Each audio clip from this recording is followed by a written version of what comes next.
Jim Becknoris here, who is a photographer with the Daily News. Now, why is he here? Because some former employee of the Daily News, who might that be?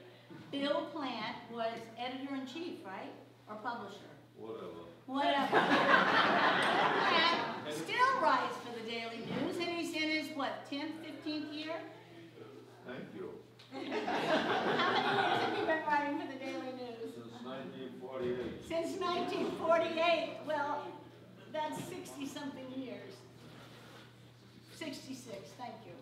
All right, so today we are honoring Bill Plante. The distinguished Mayor Donna Holaday is pronouncing tomorrow Bill Plante Day, and so we are here for the reading of the proclamation. We that hot up.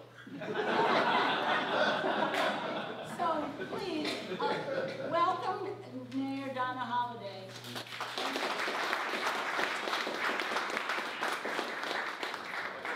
You've got to come stand next to me here. All right, okay. This is important. This is rare, you know. All right, a proclamation. No, man. You have earned every word on this page, sir. Yes, you have. You sure? I'm positive. Check it. And He more. just wants to be the one talking, that's all. Would you like to read your proclamation? Where can I run it hard? All right, a proclamation. Whereas William L. Plante Jr. was born on February 4th, 1921 on Warren Street, the son of William F. and Bertha M. Dove Plante. Street. Dove. Was it Warren? No. Well, this information came from your son. Oh, well, you can't put trust in him. You can't. All right, so we'll have to make a change in that. That's Anyway. right about it. Okay, Dove Street. Okay, the son of William F. and Bertha M. Plante. A physician's error on his birth certificate listed Bill as Junior, even though his middle name was different from that of his father's. The name stuck, as they say, and whereas graduating from Newburyport High School in 1938, Bill worked as a stock clerk for the Shaman Fuse factory at the onset of World War II. As did many others, he enlisted, but before his deployment, Bill married Susan June Poole in 1943. Serving 4.5 years as a combat engineer, Mr. Plante was discharged with the rank of captain. And whereas, following the military, he attended Boston University, graduating in 1949 with a degree in journalism. While working in Maine, Bill was called back to service during the Korean conflict, after which he moved his family back to Newburyport, commencing a very long association with the Daily News as an advertising manager before becoming editor in the mid-1950s. As editor, Bill advocated for the establishment of the Lord Dexter Industrial Green, becoming known as NAID, in which he served as chair. He also directed the news coverage of downtown's urban renewal, which played a pivotal role swaying public opinion toward the preservation of that area. Retiring from the Daily News in early 1980, Mr. Plante became the executive director of the Massachusetts Newspaper Publishers Association, and whereas today he contributes 2 weekly columns to the editorial page of the Daily News and is arguably the longest running, continuously published newspaper columnist in America.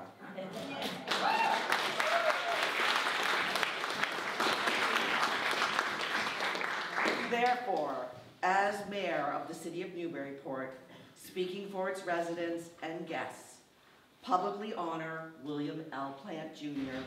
and declare Sunday, April 27th, William L. Plante Jr. Day in the city of Newburyport.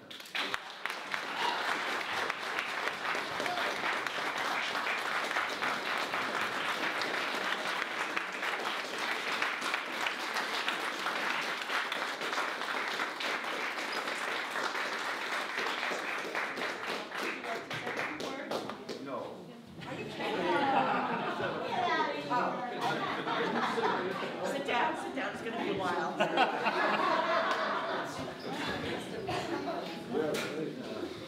My son Bill finally found a parking spot. Well, it's good to go out. speechless. That's Impossible. Yeah, impossible. Well, the trouble is, you know, if I get started, you'll be here till 5 o'clock. I tell you, it doesn't seem that long. And I didn't want to work in Newburyport. That was not my idea when I came out of college. I wanted to work for a small newspaper, and I wanted to know how close you could get to people. So I took a job out of BU in Holton, Maine. And to get in Holton, Maine in 1948, 9, it was about a 12-hour trip. And it was there that I learned that a newspaper is a very personal part, at least it was at that time, of the lives of the people who buy it. One of the things I did was to visit the correspondents in the towns up there. One woman I called to say I'd like to drop by and talk to her. It was about 20 miles from the town of Holton. She had a little lunch all with me. She said, I have been writing for the paper for 26 years. You're the first one who's ever called on me. That kind of newspaper writing is very personal.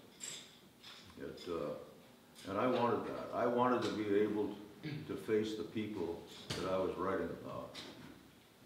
And after I finished 2 years, went back on active duty, and I came back from that.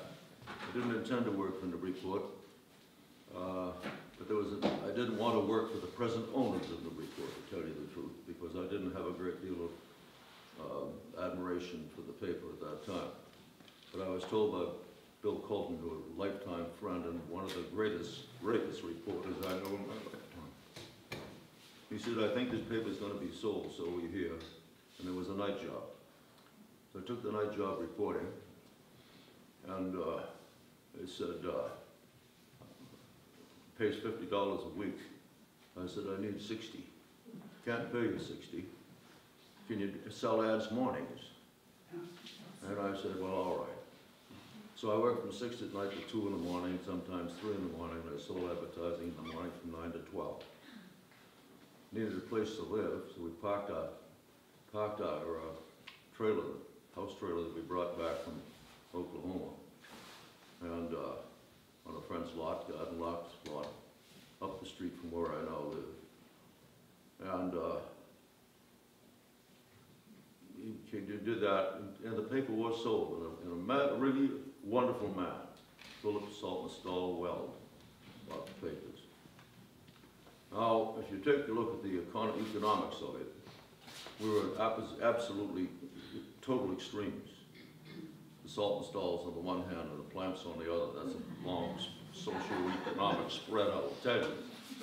We hit it off like you couldn't imagine, because he was with Merle's Marauders in the Pacific, while I was with Gene Smith, who's over here. We were close together and didn't know it at the time, but we were with the Battle of the Bulge and all of that in Europe. Phil and I never once talked about service. But he had a totally complete approach to newspaper journalism that I had.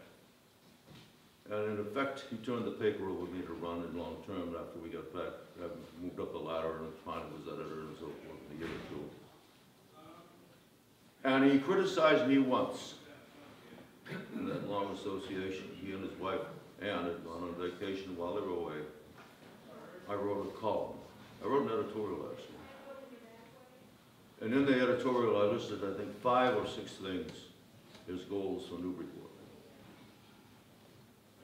The best thing I can say is that Newburyport completed all 5 and 6. The Newburyport you see today and live with today is pretty much what we foresaw more than a half century ago.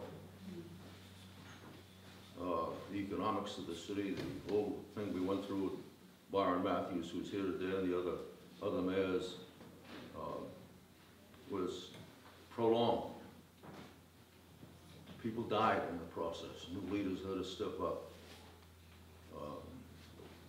There were all kinds of things that had to be overcome, whether the downtown buildings should be torn down or kept as they were. And the mayor saw to it that they weren't torn down. The town came together. The town that I grew up that was so divided. All the towns, Newburyport, I don't know if you're familiar with this or not. I don't want to talk too long, but I usually do. But it's an opportunity, I think, to make this point. I try to make it individually. The Newburyport into which I was born in 1921 was one of very strongly attended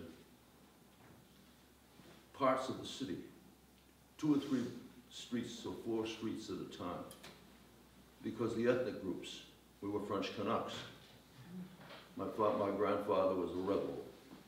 He bought a house in an Irish neighborhood. I was raised in an Irish neighborhood. But we began to be in and out of each other's kitchens around Newburyport. This very area here was the French area and the Polish area, within about 5 blocks. So the Newburyports we lived in was pretty much contained in a very small area relative to the city at large, because it's a strung out city along the river all the way up. And that attained until World War II. And we all went off. I wrote a column recently, the number, I think, on that wonderful plaque that we have in the City Hall, something on just under 1,800 men and women served from Newburyport. And if you look at the names, you can see the Polacks and the Frogs and the Mix and everything, that we all used that language. And it wasn't something that you shrunk from doing. You didn't call them to their faces. But when you spoke of them, you spoke them that way, among yourselves. All of the entertainment you had was local. Everything you did was local. But those almost 1,800 people had seen the elephant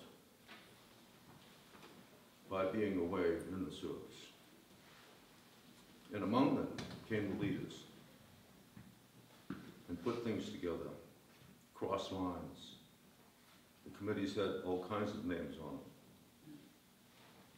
We had a fund drive for the industrial park.